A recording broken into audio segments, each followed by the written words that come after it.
Shalom, selamat siang saudara-saudara yang terkasih dalam Tuhan kita Yesus Kristus. Hari ini kita akan bersama-sama belajar akan firman kebenaran Tuhan. Mari kita siapkan Alkitab kita. Namun sebelumnya itu mari kita minta pertolongan Roh Kudus di dalam doa. Mari kita berdoa. Ya Bapa yang berkuasa di dalam kerajaan surga, kami datang di hadapan hadirat-Mu membawa segala keluh kesah kami sebagai umat manusia. Tapi kami yakin ya Tuhan bahwa dengan firman-Mu kami akan selalu dikuatkan untuk menghadapi setiap pergumulan yang kami hadapi di dunia ini. Saat ini ya Tuhan, kami akan kembali belajar akan firman kebenaran Tuhan. Tuntun kami. Kuasai kami dengan Roh Kudus-Mu sehingga kami boleh memahami firman-Mu ini dengan baik. Di dalam nama Yesus Kristus kami berdoa. Amin. Saudara-saudara yang terkasih dalam Tuhan, firman Tuhan yang bersama-sama akan kita renungkan pada saat ini telah saya pilih dari kitab Injil Yohanes, pasalnya yang kedua, ayatnya yang ke-13 sampai ayatnya yang ke-22. Kitab Injil Yohanes pasalnya yang kedua, ayatnya yang ke-13 sampai ayatnya yang ke-22. Mari kita bersama-sama membaca firman Tuhan ini. Yesus menyucikan bait Allah. Ketika hari raya Paskah orang Yahudi sudah dekat, Yesus berangkat ke Yerusalem. Di halaman bait Allah didapatinya pedagang-pedagang lembu, domba dan merpati, dan penukar-penukar uang duduk di situ. Ia membuat cambuk dari tali lalu mengusir mereka semua dari bait Allah dengan semua domba dan lembu mereka. Uang penukar-penukar dihamburkannya ke tanah dan meja-meja mereka dibalikkannya. Kepada pedagang-pedagang merpati ia berkata, "Ambil semuanya ini dari sini. Jangan kamu membuat rumah Bapakku menjadi tempat berjualan." Lalu teringatlah murid-muridnya bahwa ada tertulis, "Cinta untuk rumahmu akan menghanguskan aku." Para pemuka Yahudi menantang Yesus, katanya, "Tanda apakah yang dapat engkau tunjukkan kepada kami bahwa engkau berhak bertindak demikian?" Jawab Yesus kepada mereka, "Runtuhkanlah bait suci ini dan dalam 3 hari aku akan mendirikannya kembali." Lalu kata orang Yahudi kepadanya, 46 tahun orang mendirikan bait suci ini dan engkau dapat membangunnya dalam 3 hari. Tetapi yang dimaksudkannya dengan bait suci ialah tubuhnya sendiri. Karena itu sesudah ia bangkit dari antara orang mati, murid-muridnya teringat bahwa hal itu telah dikatakannya, dan mereka pun percaya kepada kitab suci dan kepada perkataan yang telah diucapkan Yesus. Berbahagialah kita sekalian yang masih senantiasa untuk membaca, merenungkan, terlebih melakukan dalam kehidupan kita sehari-hari apa yang difirmankan oleh Tuhan. Tema yang akan menjadi perenungan kita pada saat ini ialah pasar versus rumah ibadah di tengah pandemi COVID-19. Jangan membanding-bandingkan sesuatu hal yang tidak patut untuk dibandingkan. Pasar versus rumah ibadah di tengah pandemi COVID-19.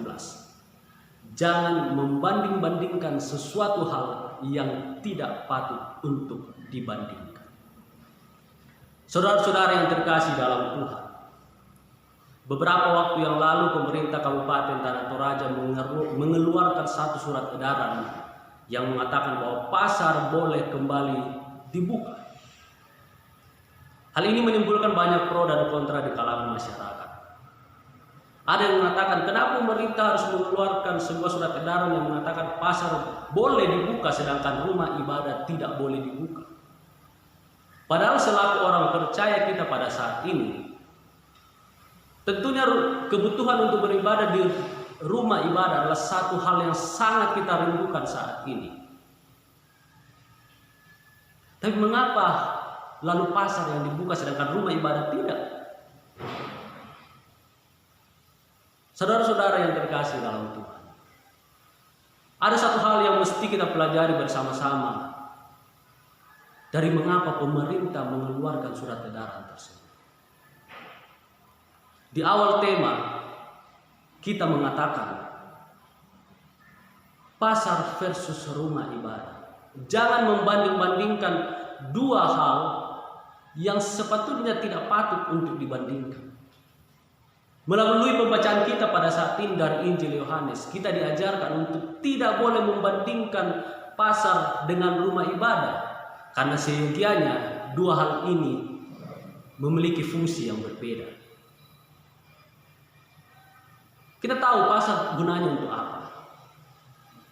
Pasar gunanya untuk melakukan transaksi jual beli. Dan rumah ibadah tempat kita untuk menyembah Tuhan.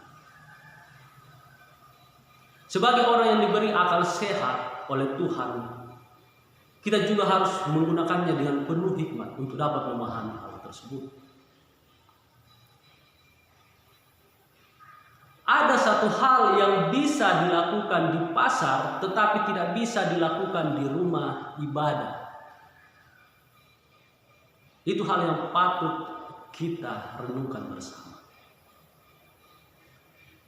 Rumah ibadah tidak boleh dijadikan sebagai tempat untuk melakukan transaksi jual beli. Seperti dalam pembacaan kita, Yesus bahkan mengacaukan proses perdagangan pada saat itu di bait Allah. Karena Yesus sendiri tahu bahwa rumah ibadah, bait Allah itu tidak bisa untuk dijadikan sebuah pasar. Tidak boleh ada transaksi jual beli yang gunanya untuk menguntungkan satu orang di situ. Dan inilah yang harus kita pahami bersama saudara-saudara. Tetapi apa yang kita lakukan di rumah ibadah bisa kita lakukan di pasar. Rumah ibadah adalah tempat kita untuk beribadah, memuji dan memuliakan nama Tuhan. Dan itu bisa kita lakukan di mana saja. Tetapi pasar tidak bisa kita pindahkan ke rumah ibadah. Kita jangan terfokus pada satu stigma bahwa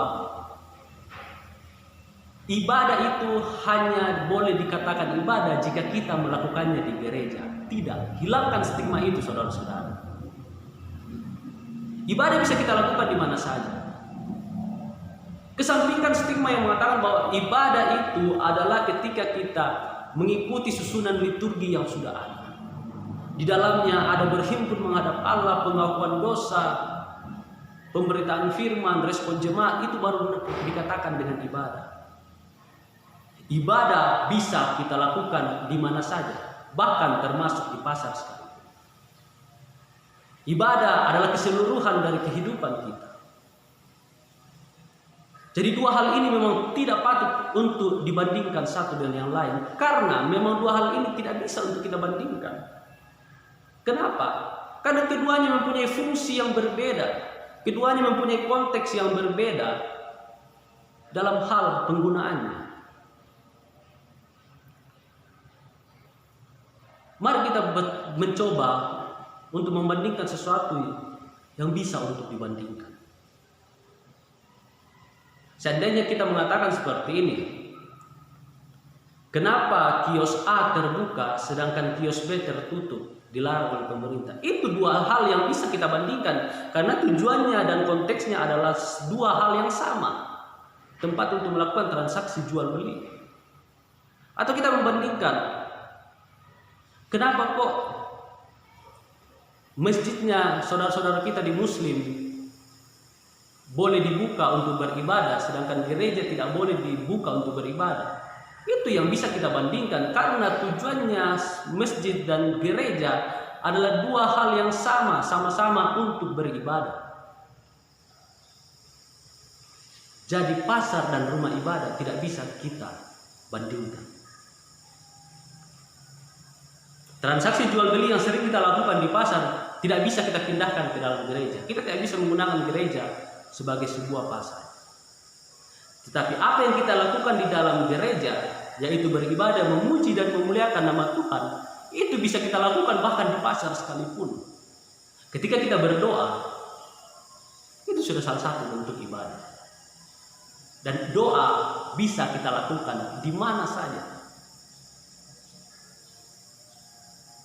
Sebagai orang yang percaya, hilangkan stigma bahwa kita mengurung Allah hanya ada di dalam gereja. Perlu kita garis bawahi ini. Jangan kita mengurung Allah hanya ada di dalam gereja, karena Allah itu ada di mana saja. Bukan hanya ada di dalam gereja, Dia juga ada di rumah kita semua. Dia ada di mana kita berada. Dia ada di dalam hati kita. Jangan membuat Allah terkurung hanya ada di dalam gereja saja.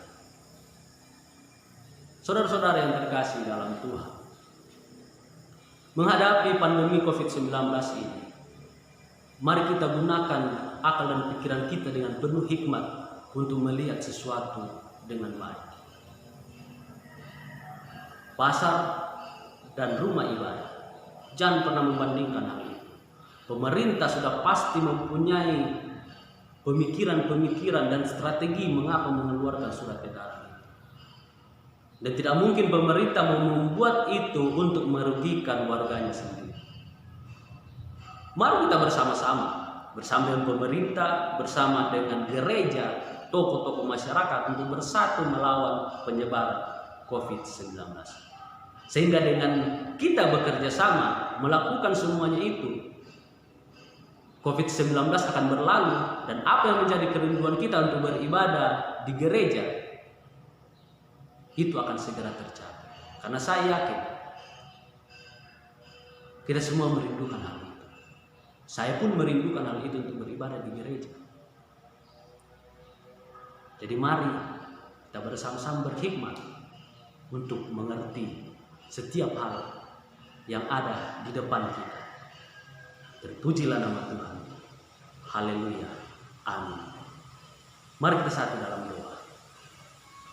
Terima kasih ya Tuhan untuk firman-Mu yang sungguh luar biasa yang boleh kami dengarkan pada saat ini. Kami boleh dibekali kembali dengan pengetahuan yang sungguh luar biasa bahwa Allah tidak hanya ada di dalam gereja saja, tapi Allah ada di mana-mana saja. Dimanapun kami berada, Allah pun ada di situ. Tuhan sertai kami. Tuhan tuntun kami, sehingga kami boleh melalui pandemi COVID-19 ini dengan baik. Berkati setiap upaya yang dilakukan baik oleh pemerintah, tenaga medis, dan kami semua, tokoh-tokoh agama, tokoh-tokoh masyarakat. Sehingga dengan satu keyakinan, sehingga dengan satu kemauan yang tinggi bahwa kami harus melawan COVID-19 ini, kami dapat melaluinya dengan baik. Terima kasih Tuhan untuk waktu yang masih Engkau berikan bagi kami semua untuk menikmati berkat yang selalu Engkau limpahkan bagi kami. Berikan terus kami kesehatan sehingga kami boleh menjalani kehidupan kami yang lain. Terpujilah nama-Mu ya Tuhan. Di dalam nama Tuhan kami Yesus Kristus kami datang berdoa. Amin. Demikianlah renungan singkat kita pada saat ini. Kiranya boleh menjadi berkat bagi kita semua. Terpujilah nama Tuhan. Dan Tuhan akan memberkati kita sekalian.